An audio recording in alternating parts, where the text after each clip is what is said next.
This evening is going to be very educational, and we see this as being the first in what we hope will be a series of informative meetings on this most important issue, the Common Core, Park, and the like. I want to begin by first recognizing a few people who are here. The entire Peabody School Committee is here. We thank them. Mayor Ted Betancourt just came here. Ted, great to see you. Leah Cole, State Rep. Joel Saslaw, Ward 5 Councilor.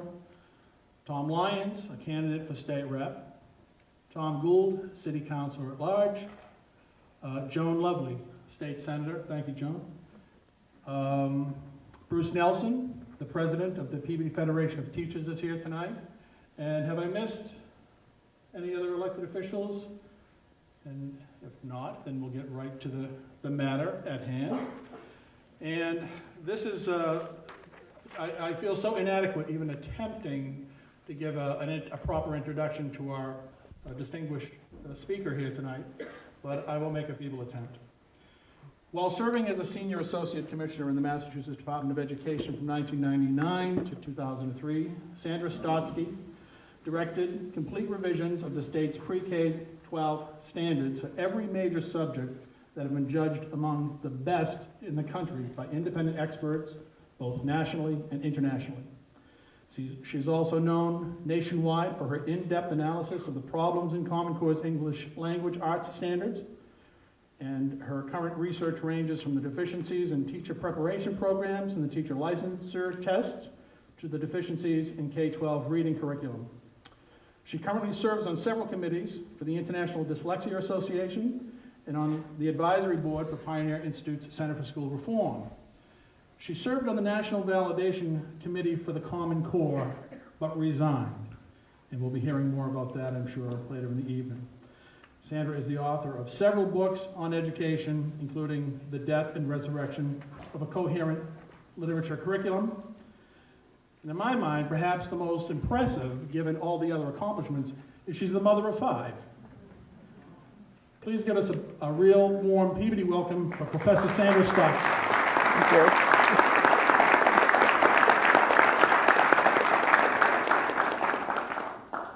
Professor Stosky, why don't you start with some opening remarks, and then we're going to turn this into kind of a question-answer program, which will hopefully be a little bit informal but informative. Fine. And you can hold up your hand after I get going and get wound up, because my children and grandchildren are used to grandma lecturing, and they have learned how to get me to stop. Well, you lecture away. So let me explain first, or at least tell you a little bit about more aspects of my background experience in Brookline, where I have been living for many years, so that you will understand the strength of my reaction to the non-transparent nature of the validation committee that I was on and the process that has led to Common Core's standards. Is this, oh, maybe this needs to be a little closer? Let me find out. I think I hear the echo, so I probably have to talk a little closer to this.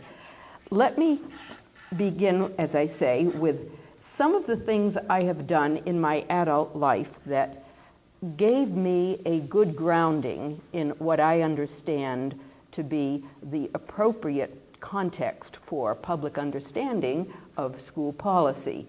I was a town meeting member in Brookline for 10 years. That's an elected position. And I was also a library trustee for 14 years in Brookline. That's also an elected position. And I was president of the League of Women Voters, as well as being very active for many years in the League of Women Voters. So I was conditioned to understand democratic processes and procedures. I've moderated many candidates' nights, and I understand how one makes sure that all sides are represented and that issues that come before the voters have been given enough information so that they have some way to understand what they are voting on. This was one of my major concerns in Brookline Town Meeting, to make sure that we understood what policies we were voting on. After many years during the time that I was very active in Brookline, and I grew up in a small town, Bridgewater, South Shore, and was used to an open town meeting. So I do love New England town meeting as an institution, because to me it is the kind of democratic context for the understanding of any policy that people live by as part of the activities of self-government. And I'm looking at the portrait of Abraham Lincoln up there, who made it very clear that that was what the Civil War was all about, or at least when he was giving his speech at Gettysburg, that self-government is what indeed the schools are supposed to prepare students for when they graduate from high school. When I was in the Department of Education, and I began on the standards earlier than that, but I wasn't in the department at that time. This was in 95, 96, when I was first asked to help write the first version of our English language arts standards, which have been in the schools since the late 1990s. What you have been using in your schools up until the past couple of years were the standards that I helped to develop with a group of very good teachers and school administrators. I came into the department in 1999 and was asked by then Commissioner David Driscoll to take charge of all of the standards for K-12 that were being developed or revised in all major subjects, to take care of the teacher and administrator licensing regulations, the teacher tests, the professional development criteria, and anything else he felt he could ask me to do that was within my time and competence. And so I was a very busy person for many years, but the philosophy I brought to the development or revision of the standards that you've been living under in the Peabody schools as well as in the rest of the state until the past couple of years consist of three major thrusts. One was that we all needed to make sure that all kids could improve in academic achievement. All kids. It didn't matter where you were, what demographic group you belonged in or were slotted into. We needed to start overcoming the decline that had been taking place for almost 50 years in our public schools in this country. It goes back that far. It antedates Common Core, so it has nothing directly to do with Common Core. But we've been slipping down in what we expect of students for over 50 years. So that was a philosophy that was supported by Commissioner Driscoll, the Board of Education, and a succession of governors. So all the stars were aligned in my heaven. And the second prong of my philosophy was that we needed to emphasize content knowledge, because if there's anything that helps to produce critical thinking, it's having a lot of knowledge in your head about whatever it is you are trying to read, analytically and critically. Those are sort of two different things. But the point is that this was what we built into the standards as much as possible, a knowledge base. We weren't looking to see Google or the dictionary or an encyclopedia as the supplement. You'd have to know something. You can't critically think about anything if there's an intellectual vacuum in your head. And so that was part of what we were aiming for with the standards. Third, and this may not seem apparent at first to you or to many of you, but I was doing as much as I could to strengthen our teaching corps. Because if you want first-class standards, and I did want them, and I got academic experts from our universities to help me make sure we had first-class standards, you have to have teachers who are academically strong enough to teach to those standards. Otherwise, they're just words on paper. So I was trying, through teacher licensing regs and through the teacher licensure tests, to upgrade what we expect academically of our teaching corps. And that is something that takes time. It takes place over a long period of time, but it was increasing. And when people ask me to this day what I think accounts for what is called the Massachusetts education miracle, it's all of those things. It's not just a set of standards.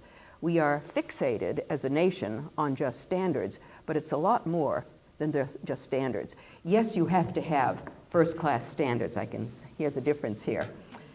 Keep reminding me. You're doing fine.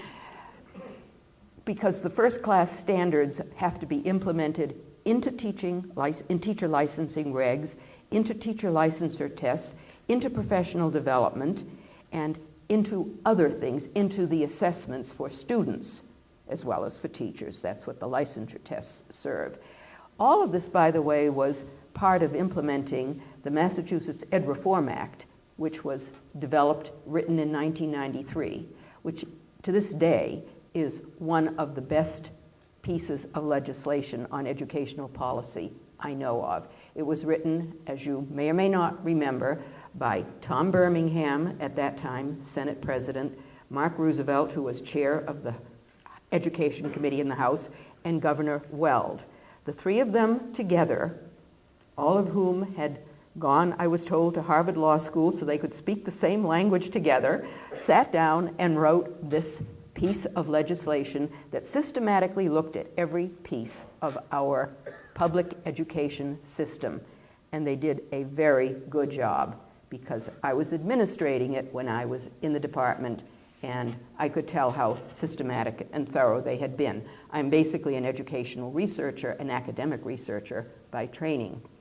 So that is the philosophy I brought to the standards that you have been living under until a couple of years ago. Now I will move to my being on the validation committee, but I don't know if you want me to say some words about that before you come in with questions. No, I think that's a perfect segue. Please tell us about that experience with the validation committee. How did I get on it to begin with? What is it? Common Core, as you may or may not remember, began officially in 2009, in the spring. There was a standards development committee, and I'll tell you a little bit more about the people who were chosen to be on it behind the screens, because that was part of my problem with it right away. And then there was the development of grade level standards by two teams, one in math and one in ELA.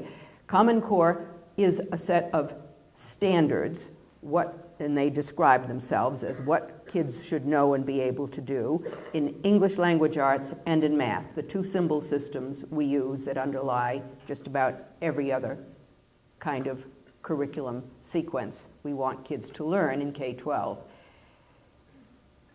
And then there was a validation committee that was set up in the summer of 2009, and as its name suggests, it was designed to validate these standards that were being developed by these three private organizations funded by a fourth one, the Gates Foundation. I'm giving away part of what I'm going to develop later on.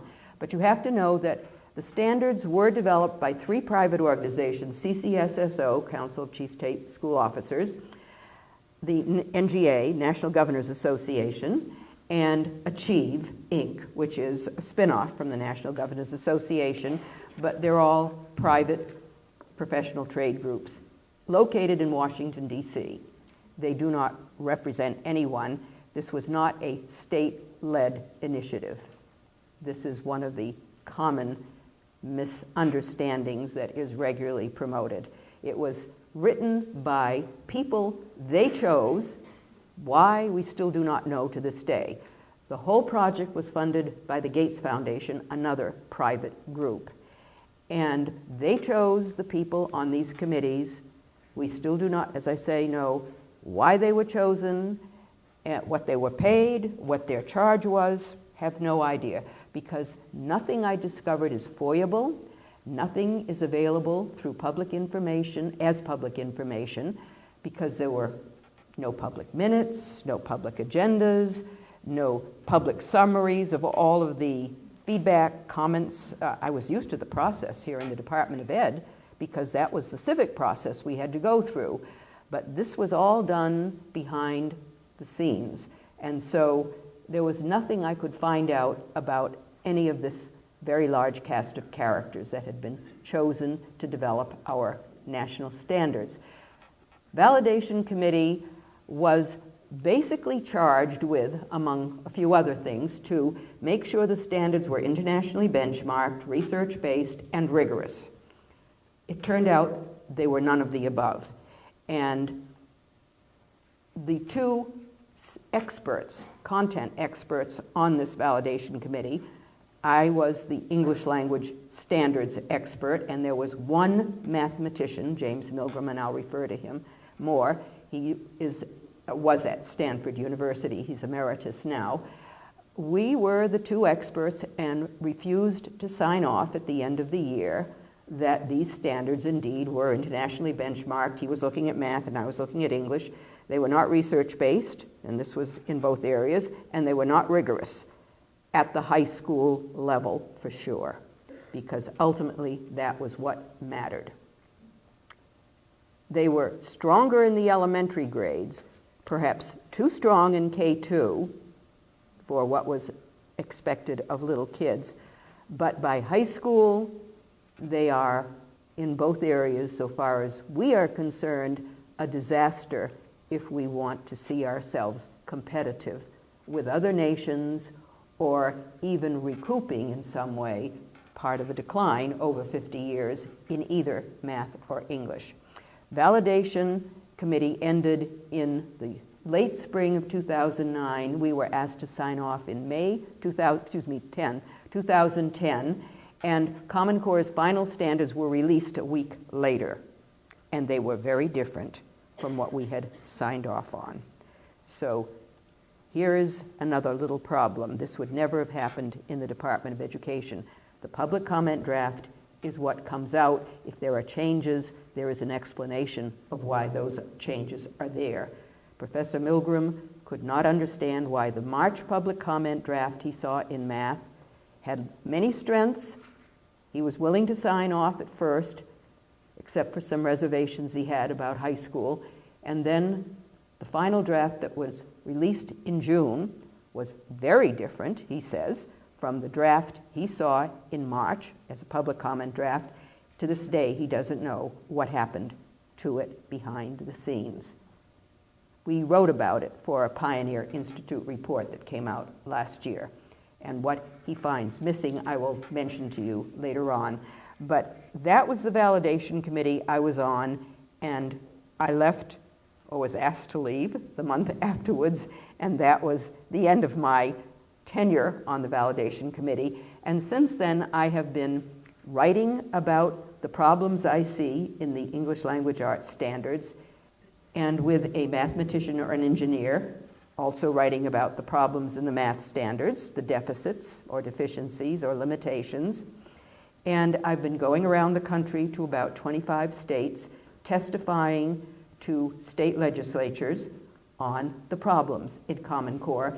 As right now, if you read the newspapers or can find any that would bother to report on this, there are about 25 state legislatures that have bills of different kinds now going through it in attempts to get out of the sticky jar of molasses that their state board of education put them into, because the state boards of education voted in 2010, sometimes before the standards were even written, to adopt these standards. Now, the culprit state of all was Kentucky. They voted in February 2010 to adopt standards that hadn't been written. Go figure. Professor, could you tell us what went on behind the scenes in the validation committee, and have any others come up to say how those changes came about? I can't tell you actually what happened in the validation committee, for the very reason that at our first meeting we were given confidentiality agreements to sign. Now, I want you to understand what a startling experience that was for someone who had been so active in town meeting in Brookline, in a community where everything has to be in triplicate on the internet, or you simply don't say you've got knowledge available for the public. Here I was on a committee where we couldn't for the rest of our lives tell about anything that happened in this committee, ever.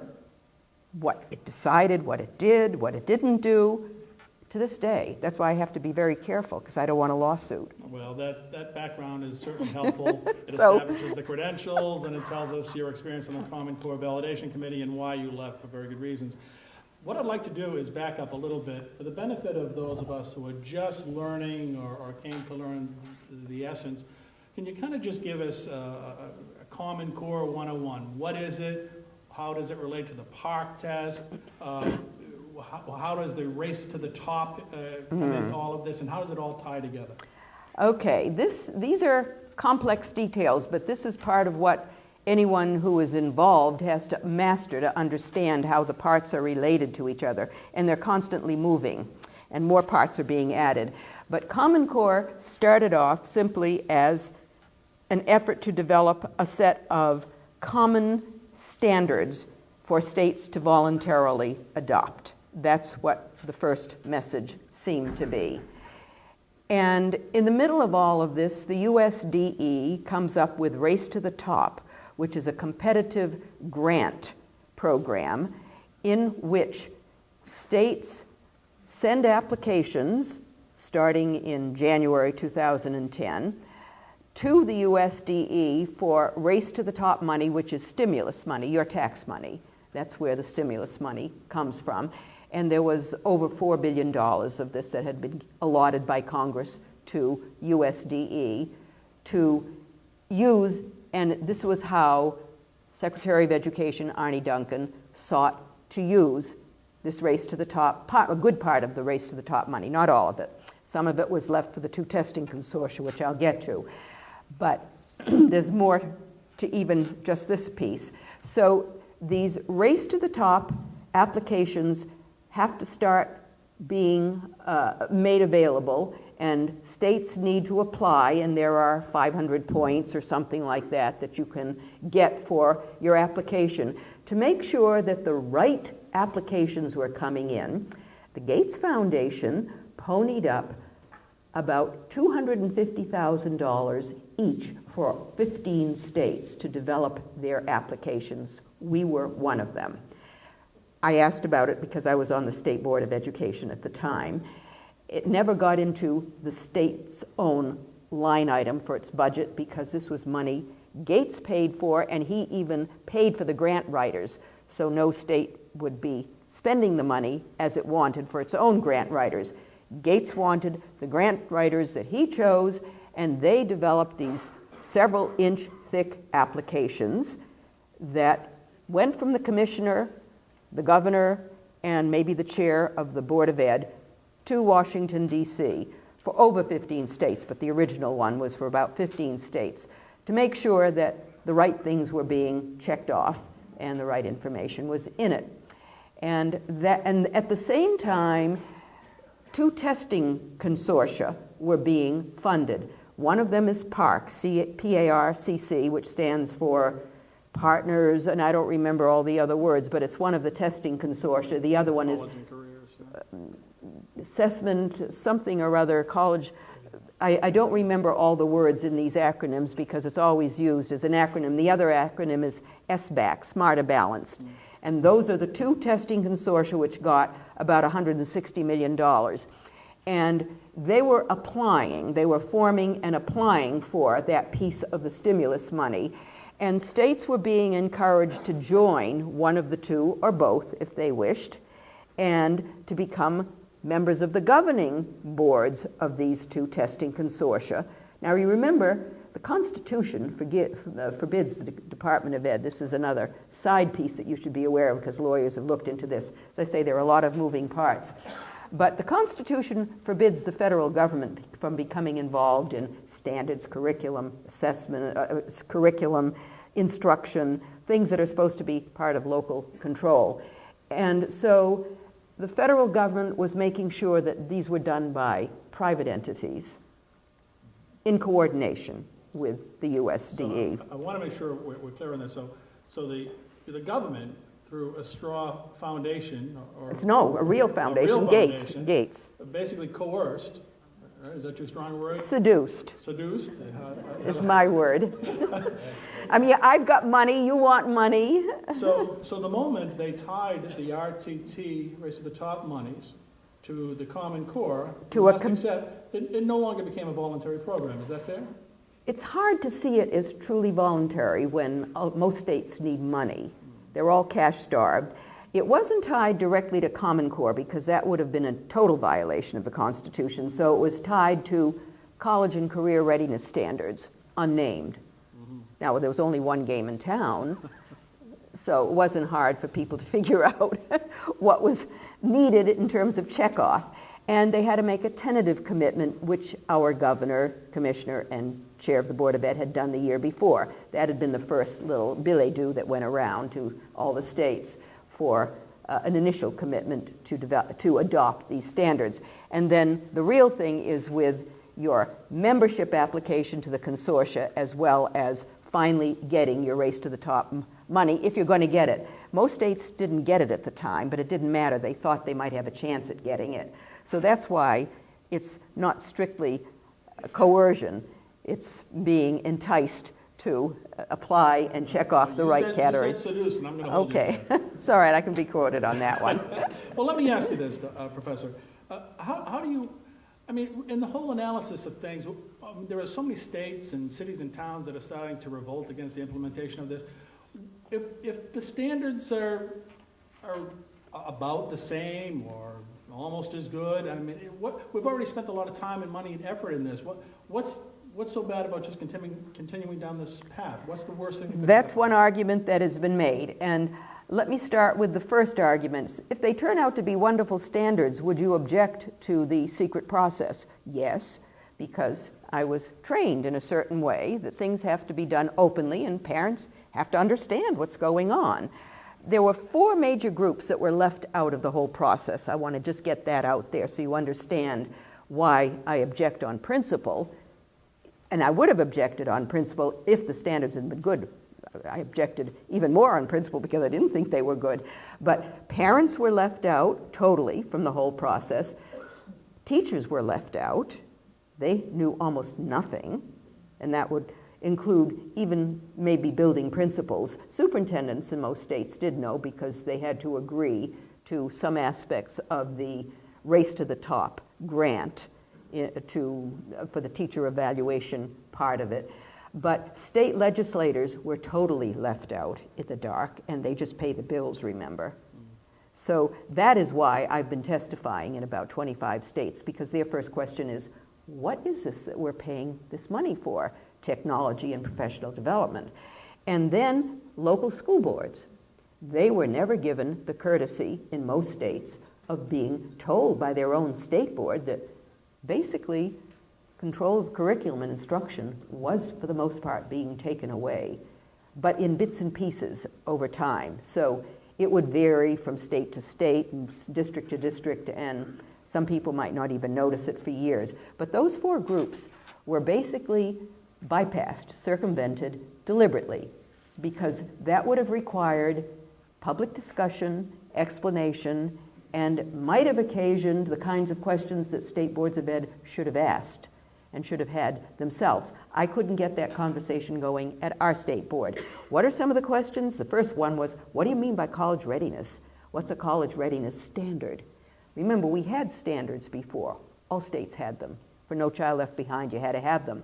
But these were called college readiness standards, so they were something different. They're not plain old ordinary standards. Also, state boards of ed never asked the people who should have been asked to comment on college readiness standards. Who do I mean? The people who teach college-level courses in the freshman year. They were almost nowhere to be seen. The committees that were put in place to develop the standards contained no math teachers from high school, no English teachers at first until I complained about the validation committee and they finally put on 1 high school English teacher to please me. And they had contained no literary scholars. And as I mentioned, Milgram was the only mathematician on the validation committee. The others were people in mathematics education in schools of education who don't teach math courses and probably couldn't read a set of high school math standards as well as a mathematician can to notice that there are no pre-calculus standards there in this document. And why is that important? Why is that important? Because the charge, we thought, to the standards writers was that we wanted to increase the STEM pipeline. STEM is science, technology, engineering, and math. That's the jobs of the future, the jobs of the 21st century. It's what you need to be prepared for if you're going to start with a calculus or other kind of advanced math course in your freshman year if you plan to major in science, math, engineering, economics, finance, computer science, and a growing number of other majors. All good paying jobs. Those are the jobs of the future. But the standards stop at a weak Algebra 2, and as Milgram pointed out, the standards that would get you to a Calculus 1 course aren't there. Now, a school system can add them, keep them, because we had them in Massachusetts in most high schools. AP Calculus may not be offered in a few more years because, as they have announced, they don't fit into the Common Core math sequence. So schools may be finishing in the next few years with an AP Calculus course that's still on the books to be bought or participated in, but in a few years that may not be available. So the math STEM standards are crucially important, and to this day we do not know why they were not put in to Common Core. There was a set of pre-calculus standards in our old math standards. If you look at our old 2000 math standards, there is a set of pre-calculus standards there. California had a set. Minnesota had a set. They weren't required for high school graduation. They were there to remind school districts and math departments that high school math did not stop at Algebra 2. Well, Professor, you brought up something interesting. The proponents of Common Core are saying those are minimum standards, and cities and towns can go beyond them. But if your evaluations as a teacher and your ranking as a community in your education system is tied to the Common Core, what is the incentive for any teacher or school system to invest in things that are not directly related to the Common Core? It's probably minimal. We really don't know because this is a work in progress. This is part of my problem. I can't tell you the answers to a lot of questions because it hasn't been finalized yet. This is simply being worked out. We don't really know, even in Massachusetts, what is happening, where we had over 50%, this is over 10 years ago, when we used to get this information on MCAS, over 50% of the students in grade 8 were able to complete an Algebra 1 course in grade 8. That meant if you completed Algebra 1 in grade 8, grade 9 could be geometry, grade 10 could be Algebra 2, grade 11 could be trigonometry or pre-calculus, and grade 12 could be calculus. Well, that's what needs to start in grade 8. But if you can't do it because Common Core doesn't finish Algebra 1 until grade 9, and then it attenuates what you learn so that by grade 11, the so-called college readiness test will only cover weak Algebra 2 plus whatever is less than that, and we don't know where the cut score is going to be set yet. We don't know what college readiness is going to end up meaning. Engineering schools are going to have to do a lot of thinking about what's going to happen in a few years. It won't be more than a few years when they're going to be hit with students coming in with a very different level of mathematical knowledge. Now, someone has told me very brightly, oh, but they can spend 6 years in college and take their math courses. I don't think that's a solution. Somebody's got to pay for those extra 2 years. And yet currently, Professor, Massachusetts does very well on the international benchmarks for science. Science in grade 8, yes. The so-called TIMSS testing, TIMSS. where I think we rank 3rd or 4th against maybe Singapore. First in science on grade 8. First in science. We're tied for first, and then we're among the top 5 or 6 in math for grade 8. So if Massachusetts was a separate country, we would be among the best in the world. We would be among the top. What we weren't doing as well in, and this is something to know and think about, is that we didn't have as high a percentage in the advanced categories as these other high-achieving countries. Those high-achieving countries, and I'm talking about not just Hong Kong and Singapore, but South Korea, Japan, China, Russia, India, lots of people in those countries. And even if a small number of people in those countries go through academic high schools with the kind of math training and science training that should be available for more and more kids in this country, they will be sending us, their people. But the question then is, do we want town and city engineers who don't speak English very well? I mean, I drove over several bridges to get here, and as I drive over bridges today, I think about, I want an engineer who can read and write English well, who can look at those bridges to make sure and inspect them. Maybe I'm getting paranoid about this, but I don't know what's going to happen when we have to have, we need doctors who understand, who are American-born and educated, speak English well, engineers, scientists. We're not just talking about mathematicians. That's the language of science, but we need all the professions that mathematics feeds into, which the rest of the world is aiming for, and not us, apparently, for reasons we don't know. Let me read a quote, Professor, from Massachusetts Education Commissioner Mitchell Chester, who said this of Common Core.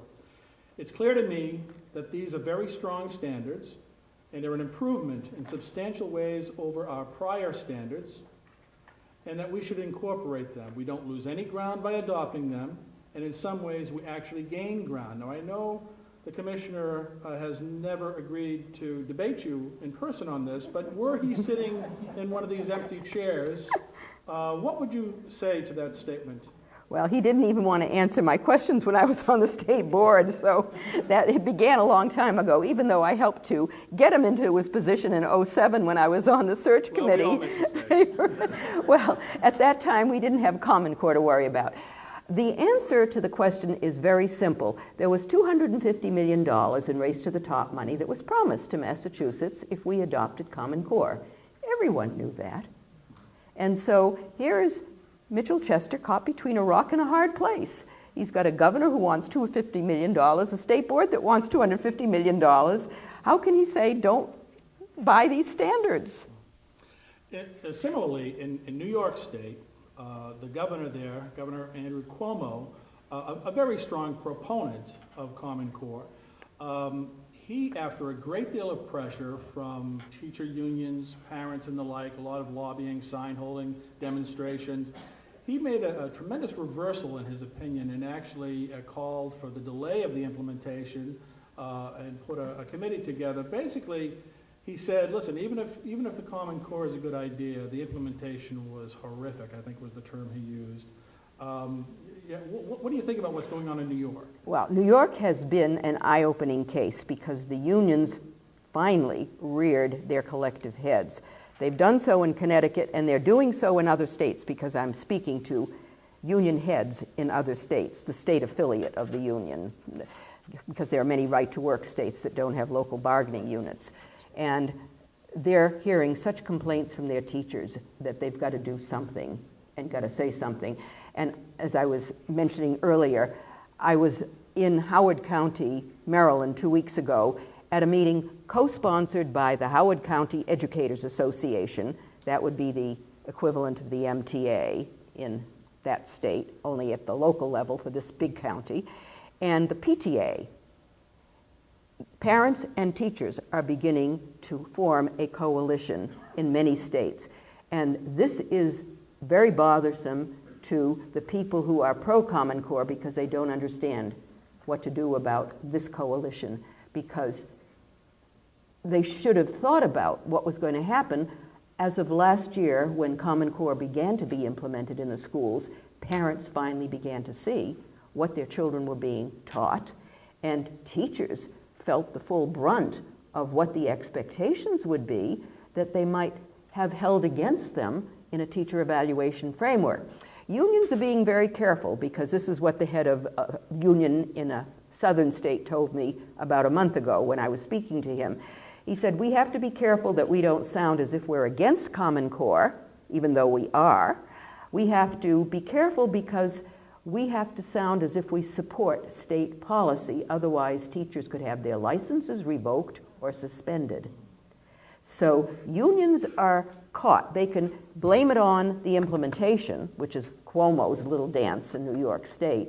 But the unions would like more than just fixing up this botched implementation, which is what Dennis Van Ruckel, who's head of the NEA in Washington, said. And then, because he had retracted his statement the day before where he had said he was against Common Core, heard from a number of states that said, oh, you can't say that because our teachers will be penalized. He said, you've got to say you're against the implementation. So he watered down his statement the next day to talk about the botched implementation. You have to look for code words. The implementation has been botched, but it's not easy for people except parents, and they are the most vocal group, and they're growing in number. And this is something that I think we all have to be aware of. Parents are growing in number. Why? And this is all across the country, because it's their kids' education years. I was also a tiger mom in Brookline. I understand that. If it's your kids' education, you're going to get out there and fight. And when parents have a number of children and can see what older siblings had, which is what I heard in Howard County, and then they look at what's being implemented for younger siblings, and if they're smart and sophisticated mathematically, they know something's wrong. What they don't understand is why it's wrong. They don't understand what's happening. Now, it can vary from state to state and from district to district. So in some districts, oh, we're doing fine. We can choose our curriculum. No one's giving us any problems about what we're doing.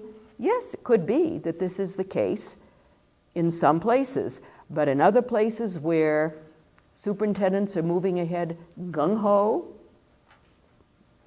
then teachers are just told, you can't criticize Common Core because that would be unprofessional, and your evaluation might reflect the unprofessional nature of your evaluation, of your performance in the classroom. I can see that. We've never had anything like this before. Right, this is uncharted territories. I apologize for jumping around a little bit, but we want to cover a lot of ground in a short time that we have. The question has been asked of me a number of times: how does Common Core and PARCC impact a child with special needs? That is a first-class question that we still don't know the answer to, because Common Core did not develop so far any accommodations for special needs. And people have been asking me that question for several years. I've been waiting for them to try to say something at the official level, but they haven't. And I think they're sort of tied up philosophically. They don't want anything for the advanced students, but they don't want anything more for the disabled students. They want everybody held to a kind of egalitarian middle. It's like they want to reduce variation in achievement, and they want to hold everybody to the same standards, so they don't want any separation to deal with special needs of any kind. Gifted education has been canceled, and I'm not making a defense for it, I'm just saying it's been canceled in many communities all over the country, because the idea is a sort of egalitarian idea of everybody's got to hit what we see as grade level standards. The tests will be mainly centered on grade level standards, and every cohort must address them up through grade 10.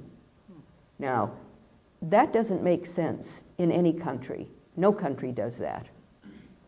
So we're trying to do something that defies logic, but it's part of the thinking behind people who think that this vast, unruly country of 50 states needs to be centralized, with people who think themselves as very smart calling the shots from Washington, D.C. This is a sort of flip, sarcastic way of putting it, but this is what people seem to be reading in this effort to centralize decision-making in one place for a vast country of great differences, and I'm seeing them, of course, when I go from state to state. And that's part of why states are trying to get out of this, because they don't think these standards make sense for them, even if they were first class, and even though they're being told they're more demanding and they're rigorous and they're this and they're that, which they're not. That's part of the problem that we have, is how do you define rigorous? And what reporter knows what a rigorous math standard looks like? I haven't met one. It's interesting. They haven't majored in math. I'm sorry, it isn't because they're not smart. Yeah. They haven't majored in math. I have asked every reporter who's interviewed me, what did you major in? I interview them. And I say to them, tell me what your college major was. And they're usually, I'm sure, truthful. Communication studies, journalism, or English. I have not met one who has majored in math or science. So how can they read a set of high school math standards? I can't. I don't know how many people in this audience could, unless they're engineers or scientists. We have a huge gap in understanding that level of mathematics. But that's not where Common Core is going. Go ahead. Well, along those same lines, the people who are behind this whole promotion of Common Core, David Coleman, who has recently been appointed to head up SAT. President of the College Board. And I'd like you to talk a little bit about how he plays into this. Of course, Bill Gates. And most of these people, Arnie Duncan, most of these people have spent very little time, if any, in classrooms. That's right. Yes, that was part of the mystery of the standards writers themselves that I was trying to get at when I was on the validation committee. I tried to speak to David Coleman because I did not understand what he was doing with the English language arts standards. Now, who is David Coleman if you don't know? He and Susan Pimentel were the two chief writers of the English language arts standards. And we did meet them at an opening meeting of the validation committee. I tried to talk to him, but he talks at 300 miles an hour, and it's very difficult for even me to get in a word in edgewise. That is an achievement on its own. And he had his own ideas about what needed to be done. Why he was chosen, I will never know. He's never taught K-12. He's never taught at the college level. He has never published in K-12 or anything on education. He didn't even major in English. He majored in classical philosophy at Yale. So he's not even looked up to by English teachers. However, he did start a company called the Grow Network. Yes, a company to produce report cards for parents. And they implemented, one of their first clients was the city of Chicago. He made a lot of money. He made a lot of money He in does Chicago, well at that. Funded by the Annenberg Foundation. No, that he's done very well at. He knows how to make money. And the chair Something I don't of know how to do. of the Annenberg Foundation who brought him in and hired him was Barack Obama. I'm not looking for you to be No, I know. I'm a politician. There are a lot of people who draw these Rube Goldberg charts to figure out how these people got to be where they are. But we still don't know because officially nobody has ever told us why those two were hired. Sue Pimentel, I know because I've worked with her professionally. She's been a Head Start teacher. And I don't mean to put you on the spot. So why she was chosen to write our English standards, I don't know. I will make this statement because I find it fascinating. And I'm a skeptic by nature anyway. The person who was responsible for the implementation of the Grow Network into Chicago was a fellow named Arnie Duncan. So it's Arnie Duncan. It's all the same names. It's a nice, cozy network. And David Coleman then sold the Grow Network to McGraw-Hill for a lot of money. A lot of the testing. So now he's in charge of the SATs that would just recently, some would say, dumbed down. Could you speak to that? Yes. Let me go back to these companies that have, first of all, that were involved with Student Achievement Partners, which is the company that David Coleman and Jason Zimba, who was a math writer, together founded back in, 2003, 2004, a long time ago, and made a fortune selling to McGraw-Hill. But the people on the Standards Development Committee, there were about 24 of them, were almost all with testing companies. No high school English teachers, no high school math teachers, no literary scholars. There was one mathematician, he was going to be one of the ones, Jason, doing the math standards. I could understand why the media didn't pick this up, because that would be the first thing. I mean, I know how you stack a committee. I was at the department. It isn't as if I stack committees, but I know the strategy of making sure you get from a committee what you want. After all, anyone who has the power to appoint can be examined in terms of, are they truly getting the range or the knowledge base or the sophistication they want? Here we have a committee to develop national standards, college readiness standards, consisting entirely, almost entirely of people from the testing industry. Should have made somebody suspicious, but nobody asked questions.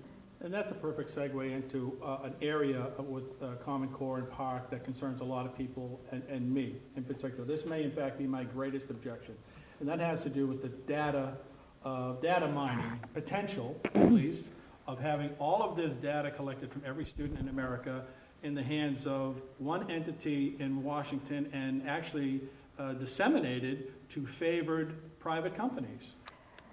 Or sold for commercial purposes, and we don't know why or how. The data collection is very puzzling to a lot of people, and I know several lawyers who have been trying to look into it more closely to understand the ins and outs of the contracts. It's not clear what the purpose of all the data collection is, except from a few statements that every now and then appear about tracking kids into vocational slots. I mean, that was part of labor workforce planning that was characteristic of some unnamed countries years ago. Yes. And of course, it didn't work out very well. But this is what they talk about. All of this data is to be fed into the Department of Workforce and Labor. And what kind of data are they collecting? A lot of personal information, it seems, in addition to the test score data. They want the test scores because that's the beginning. Park, by the way, is one of the two consortia, the testing consortia. That's the one we are using in this state. And the basic goal is to get test data, and then with the test data, which will identify teachers and parents, you will get information, and as a lawyer has explained to me, some of the data that is being asked for talks about religion, affiliation, political affiliation, parents' status, marital status, other kind of church-going status, a piece of information that we don't understand what would be useful to other people for.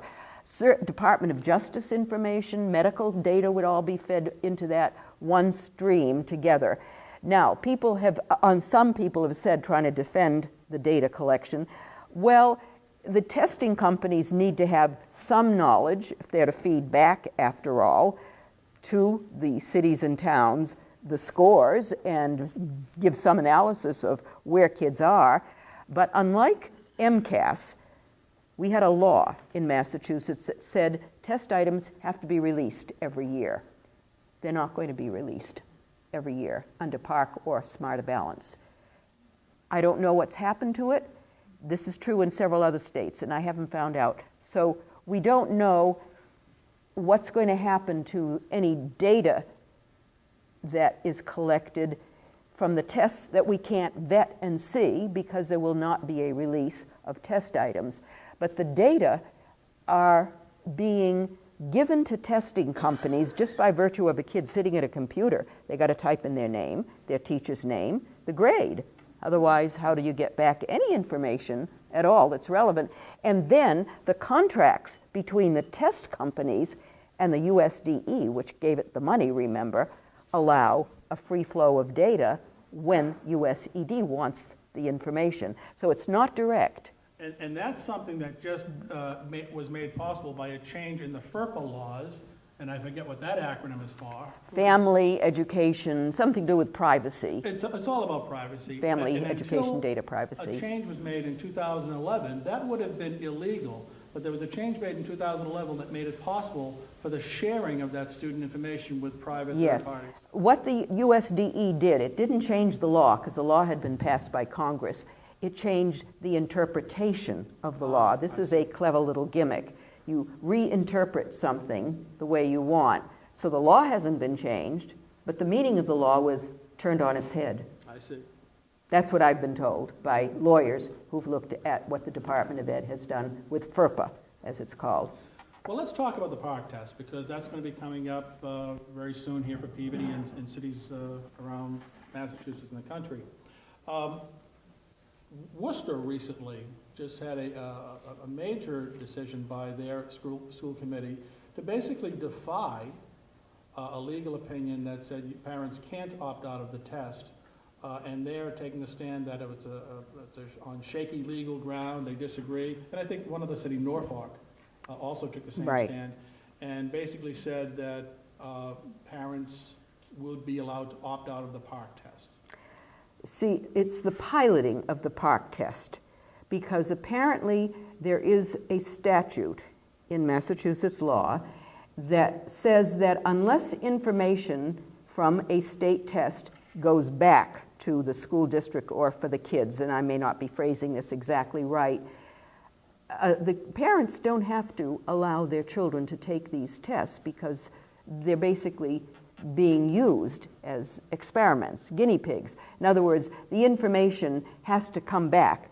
And the pilot testing, we have been told by PARCC, will not have any data returning to the schools.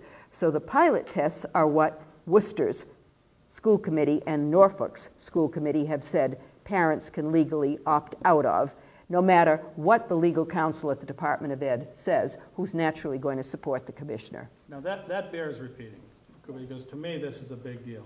The children are going to be, some of the children, the selected children are going to be taking a PARCC test. A pilot test. A pilot test. I understand. They've been preparing for it. The test is going to take several hours.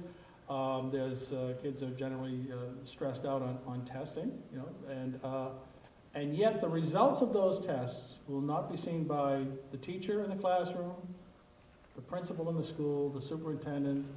That's right. No one will see the results. Because they're pilot tests. I mean, that is the nature of a pilot test. But the point is, parents don't have to allow their children to be subjected to a pilot test. I mean, I understand the nature of a pilot test.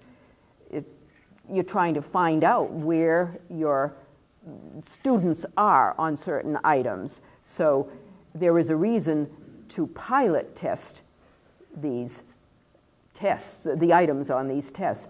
But parents may not want their kids, and some kids are being asked, I don't know if this is true here, in some places to take both the MCAS and the pilot test. We're doing both. You're doing both, which is a double amount of testing.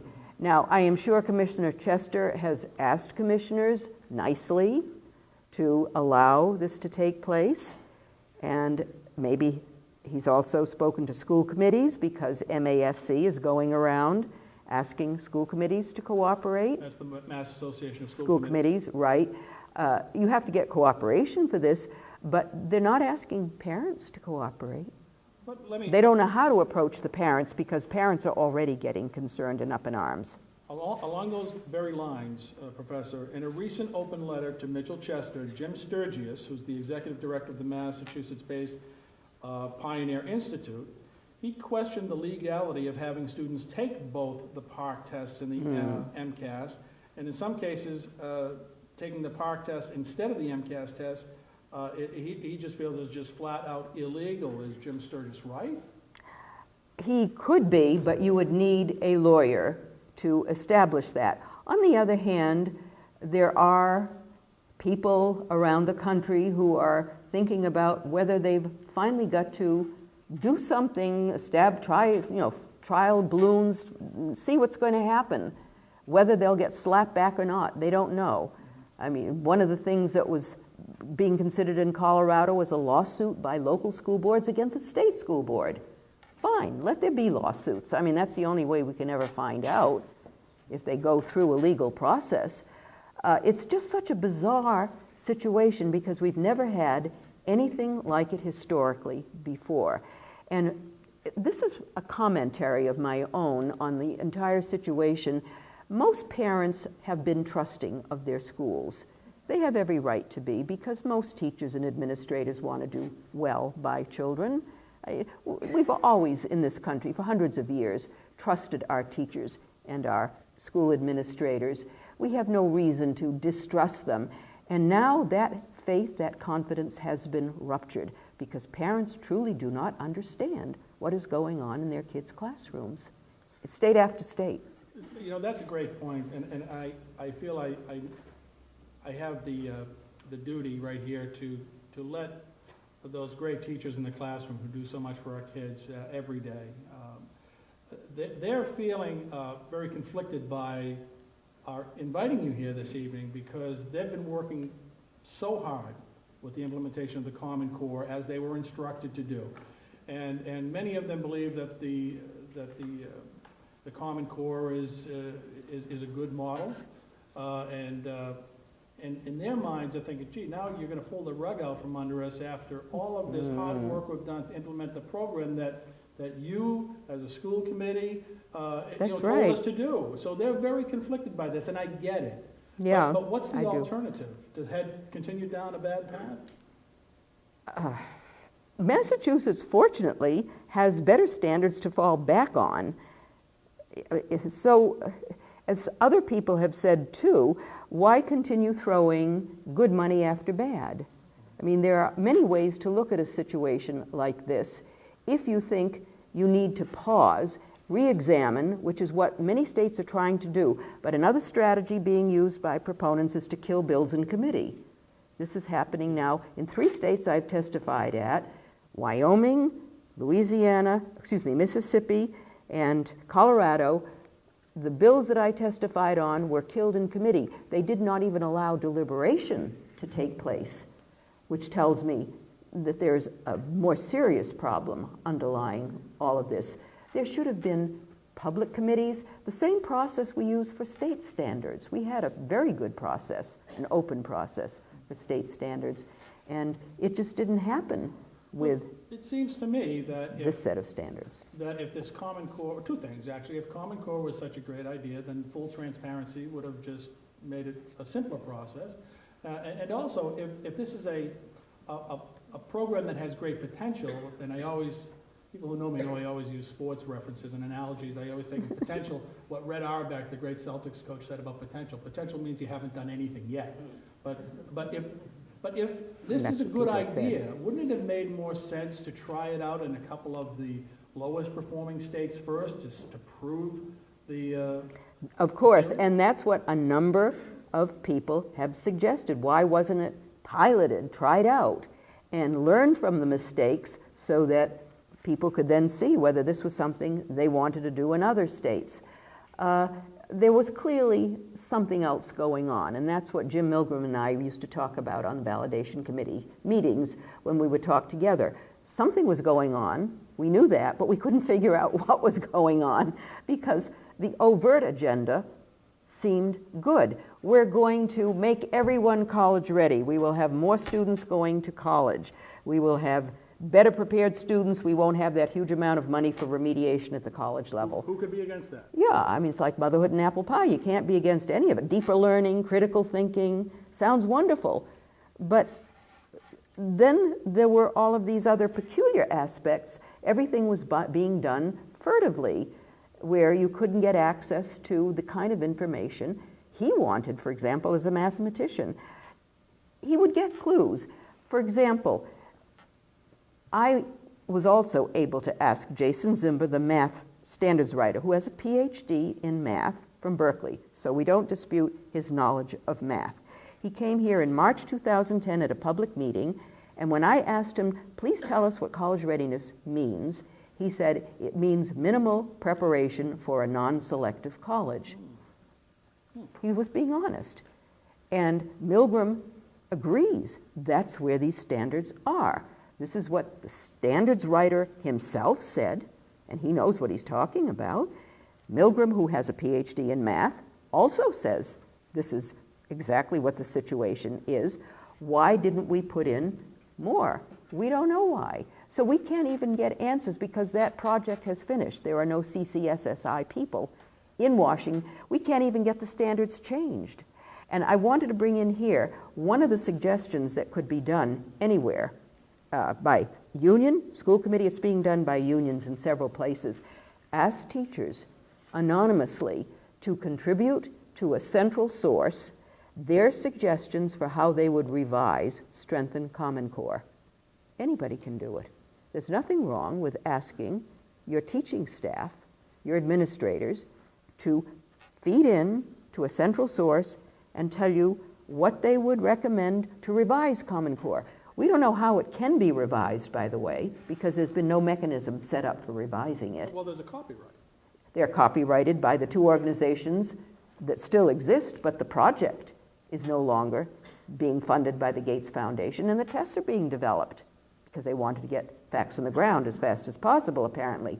But if enough teachers could send in revisions, suggestions, let them go to the Department of Ed and set up a process for revising those standards in this state, if indeed Massachusetts is still a sovereign state.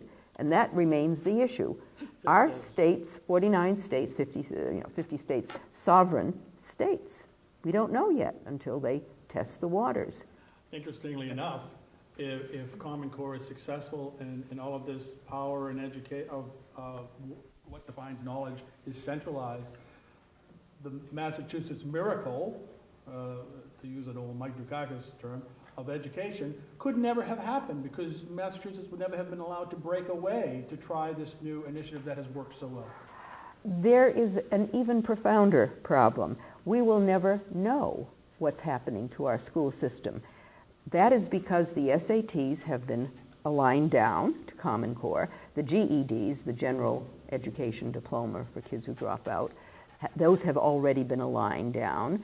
Our norm reference tests, I'm told, have been aligned down to Common Core's level. ACT is hedging. One day it says it hasn't changed. The next day it said, oh, we changed and aligned ourselves down to Common Core several years ago. So I don't know what to believe about ACT anymore. But there are no, and NAEP, which is still separate and hasn't been aligned down, will undoubtedly be aligned in a few years. They just can't do it that soon because it's under a congressional appropriation. And so Congress may have to have its few cents worth there.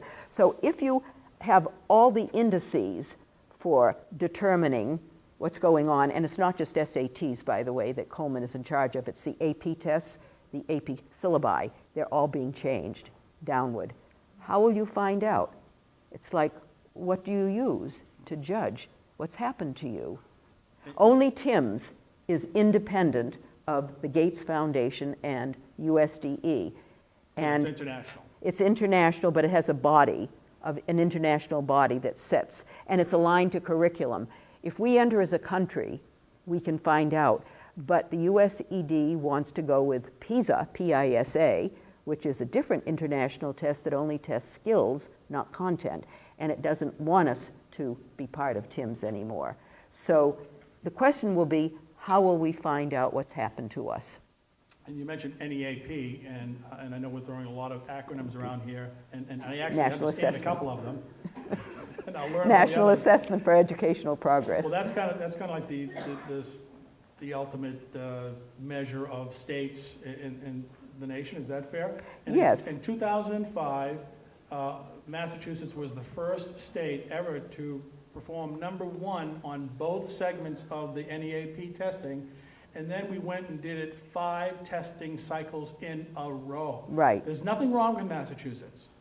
Well, there's nothing wrong so far as its comparison to other states in the country, right, because they're doing worse on that test. But the percentages of students who are high achieving is what is lower than the percentages in other countries. That's the difference. But there are no programs being addressed to improve the achievement of, say, the top 50% or the top 70%. Mm-hmm. I understand the concern for the bottom 30. That's what we've been concerned with for 70 years. And I share that concern. That's why most of my stuff in reading is about what you do to help students who don't read very well, because that's the basic subject in the school. But you still need to make sure that you provide the motivation and the coursework and the command and the challenge for students who are willing to read and write, who want to read and write, who will become our doctors, our engineers, our scientists.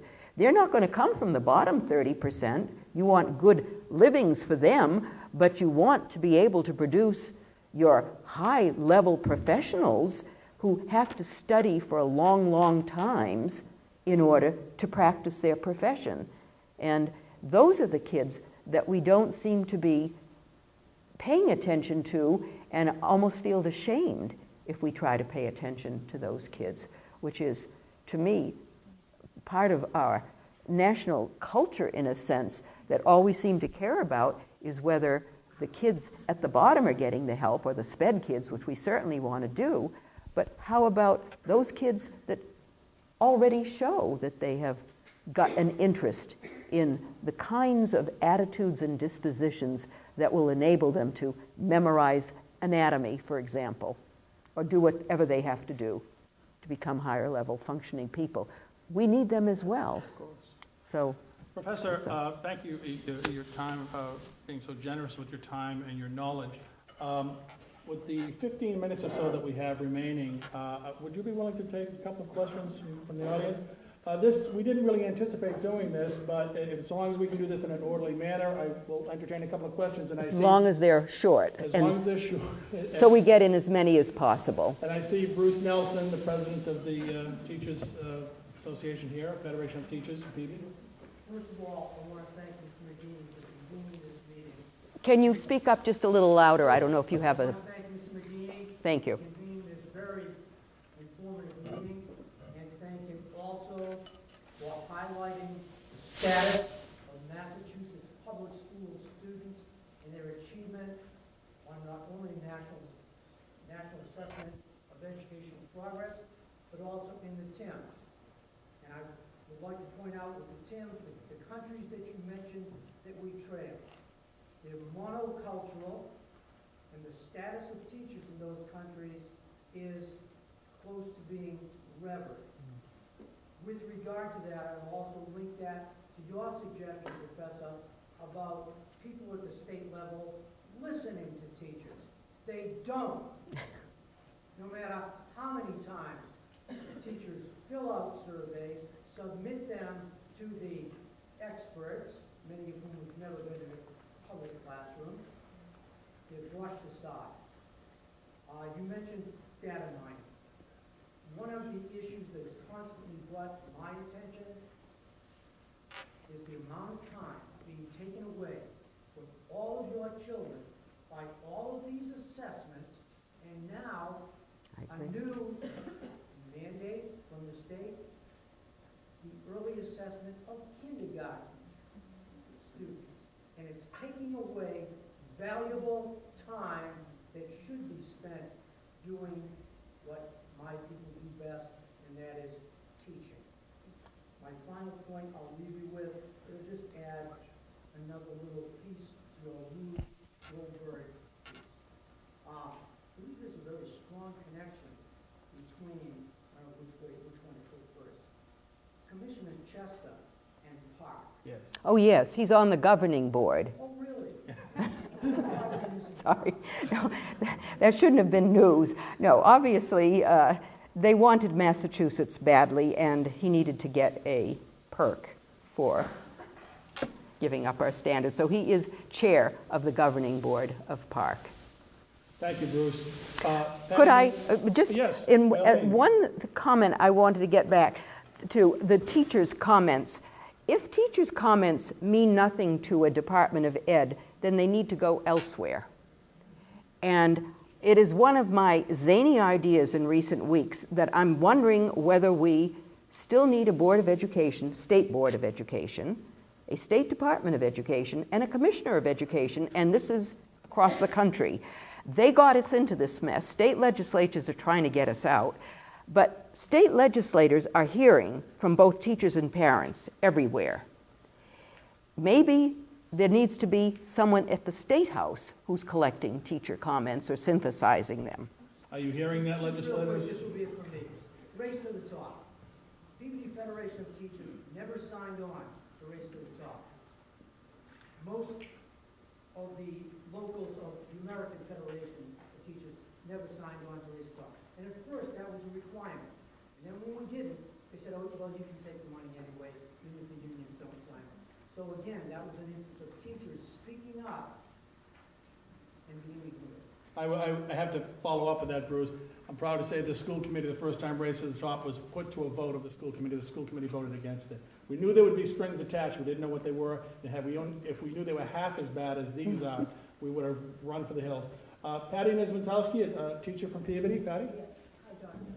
My issue was this. Developmentally, our children in the elementary schools, you get a lot in high school, but it starts at the outside.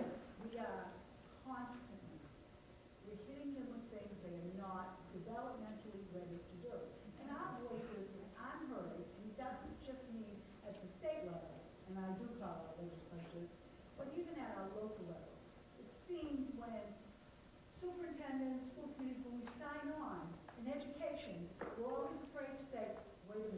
we've made a mistake. We need to step back, reevaluate, and do what is right for our students. And we're not doing that. And I try to speak out all the time and become a target. And I won't say that in Peabody. They all respect me. I'm pleased with Peabody as far as myself goes. But other teachers Right. are afraid to speak out. I've got 32 years in the classroom, and this is driving me out. The only reason I believe in the standards don't bother me at all.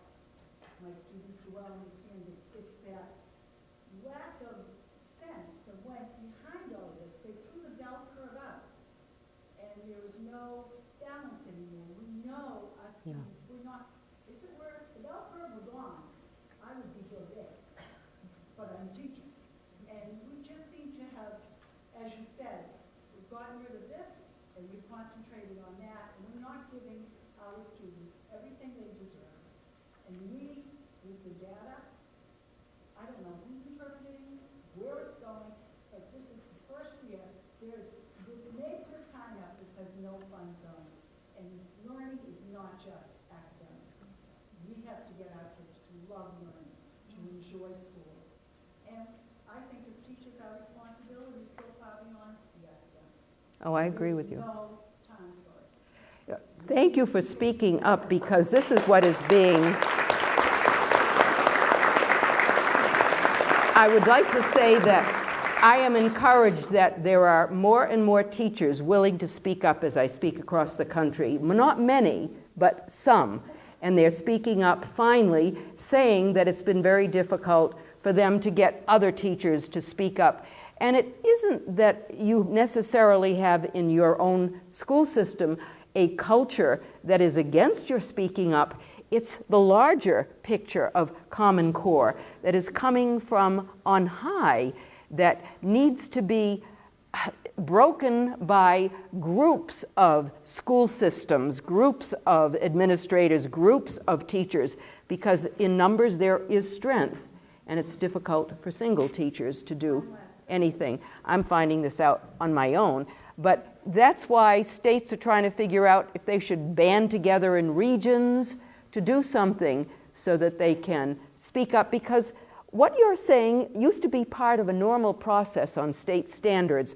Teachers had criticisms. They went to the Department of Ed. There was a place there in the department where they collected comments. And then when they revised the standards, because the statute said on a timely basis they had to be revised, we would pull out what were the criticisms we had gotten on X set of standards. No one had any vested interest in keeping them the way they were. And then those would be some of the things you would try to address. But it's as if these are cast in stone. And that's why they've got to hear, the legislators got to hear, that they need to go through a process of revision. Speaking of legislator, I want to recognize State Rep Ted Steliotis, who joined us. I'm sorry, I didn't see you earlier, Ted. Thanks for being here. Patty, did you have a quick follow-up? That was what I wanted to address.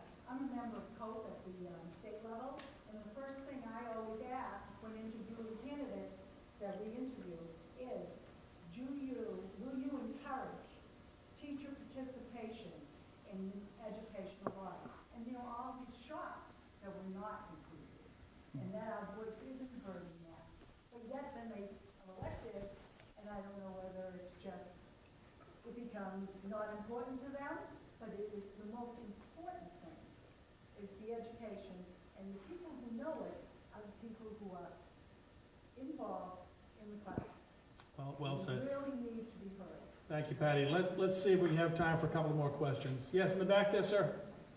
Hi, I'm a parent here in Peabody, and I teach in another system, and I'm very vocal in that system, even though if it means I get pushed out, that's fine. But I guess a couple questions I always had was, initially, when doing my research into this, we were trying to promote or get students to the point for college and career readiness that were coming in from countries like China or India. And yet, those countries still teach the way we did 60 years ago, with shaming and rote memorization. How can we expect as a culture to compete with something that is completely culturally different, especially with a tool, as you already have said, and has enlightened many of us, Foundation, all these assessment companies are shoving money into this type of a Common Core, whereas the age-old parents and becoming involved, which is one of the reasons I don't want my 3 small children to be ditch diggers. I want them to be scientists, or I want them to be leaders and innovators. So I guess my question is where do we go from here culturally? It's not necessarily just education. Education is part of the culture. We live in a culture where it seems everyone gets a ribbon, and Well, we can't tackle everything in the schools. I'm one of those practical people. Let the schools do what the schools do best, but they're being hampered from doing what they should do best. And I still think that the best solution at this point, not solution but strategy, is for teachers to suggest and administrators to suggest to the legislature and the governor and the Department of Education what needs to be changed and ask for revisions to these standards if we are still a sovereign state. We've heard from 3 teachers, and that's terrific. Do we have any questions from a parent? Yes. So I am a parent. I have a second grader. Nice and loud, please. I have a second grader, soon to be kindergarten. Last year, my daughter in first grade, I had no idea what she was doing for math. I thought it was just me. I work in the financial department. I had no idea to go back to class to learn her math and what she was doing. So I do trust my teachers in my daughter's school. I trust them to teach my child for 6 hours a day, but I'm also their educator. What do I do to stop this? This is my child, my children, their education. What do I do as a parent? This is an issue that is being argued about all over the country. Are parents in charge of their own children, or is the so-called community in charge of their children? Now, the schools and the teachers in them should be providing ways for parents to understand why they're teaching what they're teaching. If they don't know how to do that, my suggestion is to go to the ed schools or the professional development providers, where we have a huge problem, by the way. They're the ones who are being paid big bucks, and I don't know why they are not being asked to do this sort of work themselves. Instead of browbeating teachers, let them explain to parents what they're trying to teach teachers to do and make it sensible to parents. I mean, that's the other big expense beside the technology is professional development. And I think it's about time the ed schools were held accountable for the teachers they provide in our schools. I don't know why our teachers are being held solely accountable for student performance. That never was something, and I've been a classroom teacher in the past at both elementary and high school level, but there are other forces out there beside the teacher in the classroom.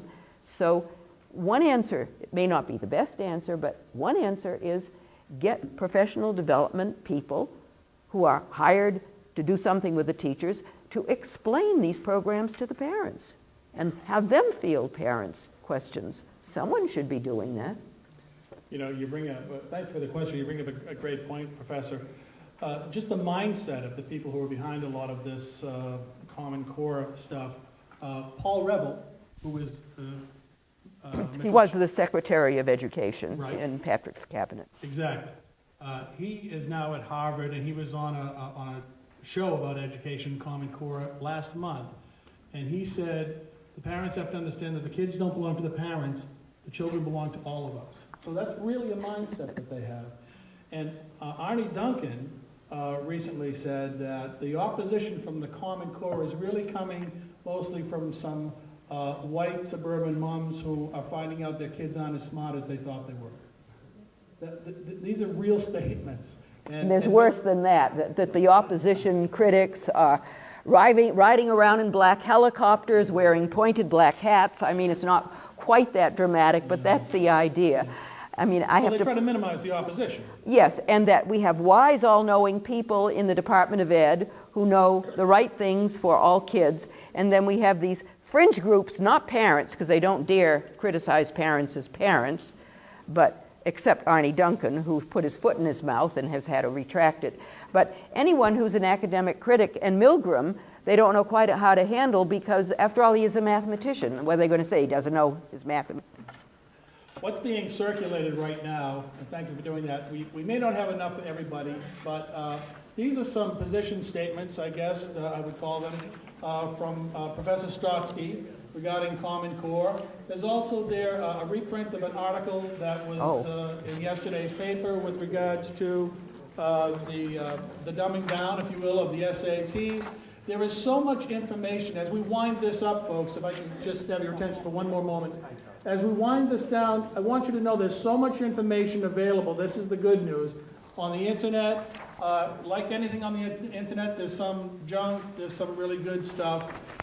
Search it out. Educate yourself about Common Core. If we decide that this is the path we're going to go down, at least let's do it with our eyes wide open, knowing where we're going, knowing what the plan is. All right, I'll take one more question because you've been very patient. Yeah, I'm a parent, and especially having a school committee person here, I'd really love to get an answer, which I think a lot of people are thinking about. If we wanted to opt our kid out of the PARCC test, and we've been told, no, that's illegal, you're the truancy officer will be at your house. All right. How scared should we be? The question is, is there a process by which parents can opt out of the PARCC test? And again, right now there is no process in Peabody to do this. I mentioned earlier that Worcester just took some steps to change that so their parents can opt out. Norfolk did, and I know there are surrounding communities that are basically in, not so much in violation, but in light of what they feel is a bad legal opinion from the Department of Education, they're saying we're going to let our parents opt out if they want to, without penalty. And Peabody has taken no such position yet, but stay tuned. Can I just ask one Yes. question? I mean, you're making a big ask for parents and teachers to, decide one way or the other about whether you agree with the Common Core or you don't. And if you disagree, to voice your objections to your legislation, your legislators, or whatever. But I guess I would like to know, we have politicians in the room, we have legislators here, we have the school committee here, and I guess I would like to know, you're asking us as parents and teachers to come out against it or to make our opinions heard, but what are you doing, the school committee doing, Peabody, the legislators, what are we doing? Well, that's a great question. And for those who didn't hear it, what are the legislators, the elected officials doing about this? And what I'm doing is I want people to be educated about it. That's the purpose of my having Professor Stosky here this evening. I appreciate the backing of my school committee members and the administration to allow me this time to do this. It has to start with education. Right now, I think it would be inappropriate to ask anyone to do anything until they have the knowledge necessary to make an informed decision about Common Core and where do we go from here. So this is not an event that we decide where we go. In my opinion, this is the start of a long procession of events to educate the parents, educate the legislators, so we don't want to make another poorly informed decision because we've already made a poorly informed decision in my mind. So this is the start of an education process. Now, the clock is ticking and we don't have much time. So we need to accelerate the pace. So this is the first step in a process, as I see it. All right, one more question in the back. I'm going to take this one in the back. She's been very patient. I want to commend you, Mr. McGinnis, because you're a very knowledgeable school committee person, and I wish there were more like you in the various school committees in the Commonwealth. And I'm an ex-school committee woman myself, and a former deputy superintendent of schools. I have one thing in common with Dr. Stosky. I was a young teacher in the Brookline Public Schools. And I can understand what you have contributed. And also, I've been involved with the Department of Education. And of course, the standards for foreign languages back in 1990. I was part of that program. But what I want to say is this, and I'm sure that Diane Ravitch and Linda Darling-Hammond would agree with you 100% with everything you've said today. And I agree with you wholeheartedly. My question is, these so-called reformers of education are really representing private industry and private enterprise from what we do see.